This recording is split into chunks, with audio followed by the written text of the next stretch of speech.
Assalamualaikum warahmatullahi wabarakatuh.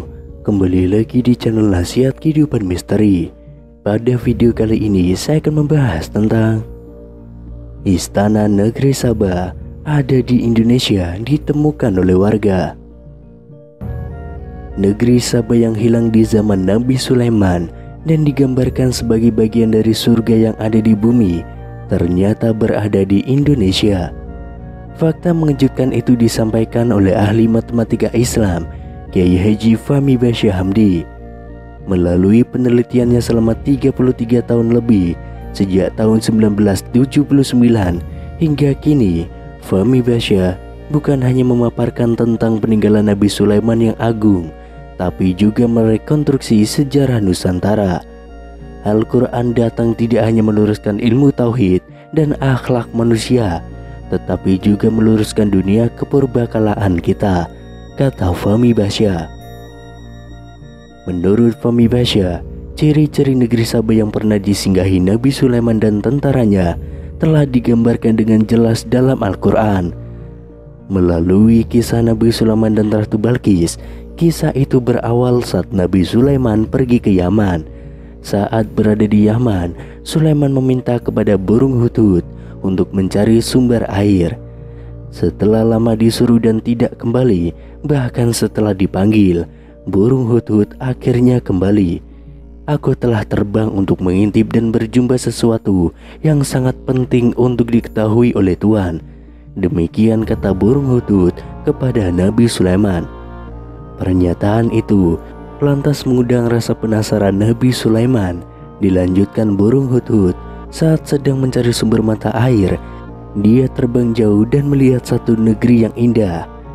Negeri itu bernama Negeri Sabah dan dipimpin oleh seorang raja perempuan yang dikenal dengan Ratu Balqis. Istana yang dilihat oleh burung hudhud itu, menurut Fahmi Basyah, berada di antara dua duku, yakni Duku Dawung dan Duku Sambireja, Desa Bokoharjo dan Desa Prambanan, Kecamatan Prambanan, Kabupaten Sleman, Yogyakarta, Indonesia.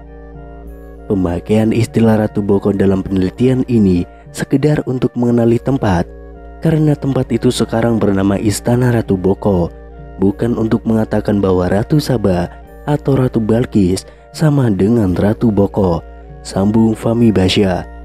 Dilanjutkan burung hudhud, Ratu Balqis dan pengikutnya bersujud menyembah matahari dan meninggalkan ibadah menyembah Allah.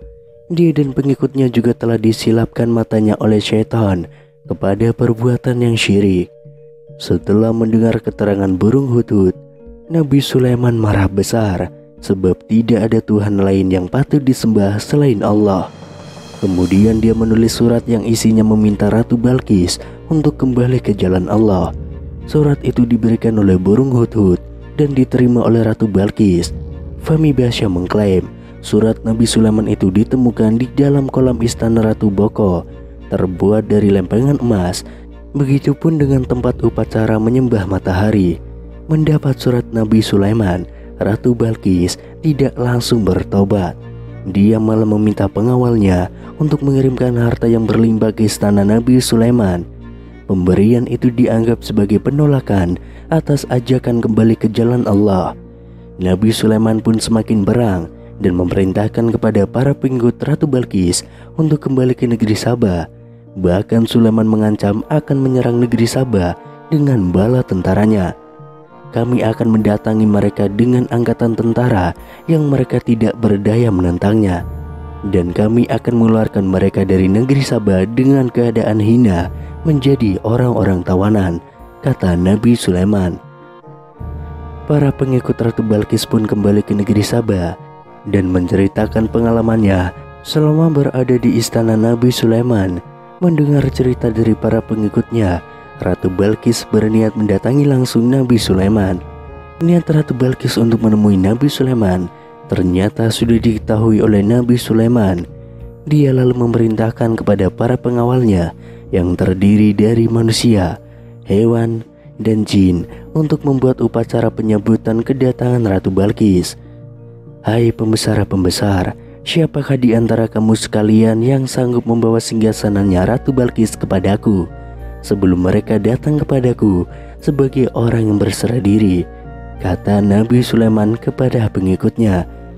Di antara pengikutnya dari bangsa jin menjawab, "Aku akan datangkan kepadamu sebelum kamu berdiri dari tempat dudukmu.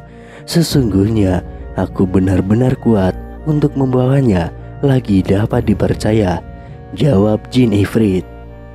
Pengikut Nabi Sulaiman lainnya dari kalangan manusia berpikir menimpali, "Aku akan membawa singgasana itu kepadamu sebelum matamu berkedip," terang pengikut Nabi Sulaiman dari kalangan manusia. Sebelum mata Nabi Sulaiman berkedip, singgasananya Ratu Balqis yang berada di negeri Sabah telah dipindahkan ke hadapan Nabi Sulaiman. Puji syukur atas nikmat Allah pun dipanjatkan oleh Nabi Sulaiman saat melihat pemandangan itu. Akhirnya datanglah Ratu Balqis menghadap Nabi Sulaiman. Kepada Ratu Balqis, Nabi Sulaiman memperlihatkan apa yang ada di hadapannya sebagai istana yang sangat mirip dengan yang ada di negeri Sabah. Melihat itu Ratu Balqis terkejut. Kemudian Nabi Sulaiman mempersilahkan kepada Ratu Balqis untuk masuk ke dalam istananya. Saat akan masuk, dia melihat air besar yang berada di lantai istana Nabi Sulaiman. Dengan sigap, Ratu Balqis menyingkap kainnya hingga betisnya terlihat. Ternyata air yang dilihat oleh Ratu Balqis pada lantai istana Nabi Sulaiman adalah kaca. Sesungguhnya ia adalah istana licin yang terbuat daripada kaca, kata Nabi Sulaiman menjelaskan kepada Ratu Balqis yang keheranan. "Ya Tuhanku, sesungguhnya aku telah berbuat zalim terhadap diriku, dan aku berserah diri bersama Sulaiman kepada Allah, Tuhan semesta alam," balas Ratu Balqis mengakui kebesaran Nabi Sulaiman. Setelah mengalami langsung kebesaran Nabi Sulaiman dan merasakan nikmat Allah, Ratu Balqis akhirnya ikut menyembah Allah dan meninggalkan upacara menyembah matahari di negeri Sabah. Akhirnya mereka pun menikah. Dari kisah tersebut, Fahmi Basyah menemukan sedikitnya 40 fakta lapangan yang menyebutkan bahwa Indonesia sebagai negeri Sabah yang hilang. Di antara fakta lapangan tersebut adalah: pertama, surat yang dikirimkan Nabi Sulaiman kepada Ratu Balqis di negeri Sabah. Surat itu ditemukan di kolam istana Ratu Boko dan terbuat dari plat emas bertuliskan nama Tuhan yang paling tinggi. Kedua, istana Ratu Balqis yang dipindahkan Nabi Sulaiman ke istananya melalui kekuatan jin yang bekerja sama dengan manusia dan hewan. Istana itu diyakini berada di kawasan Sleman, Jawa Tengah. Ketiga, istana Ratu Boko yang telah rusak. Menurut Fahmi Basyah, kerusakan itu bukan diperbuat oleh tangan-tangan manusia, tetapi oleh tangan-tangan jin dan gaib. Hal itu terlihat dari bekas kerusakan pada batu di istana itu. Yang keempat adalah tempat bersujud menghadap matahari di istana Ratu Boko. Di tempat inilah burung hutut melihat Ratu Balqis dan pengikutnya sedang melakukan upacara menyembah matahari. Dan masih banyak fakta-fakta yang lainnya.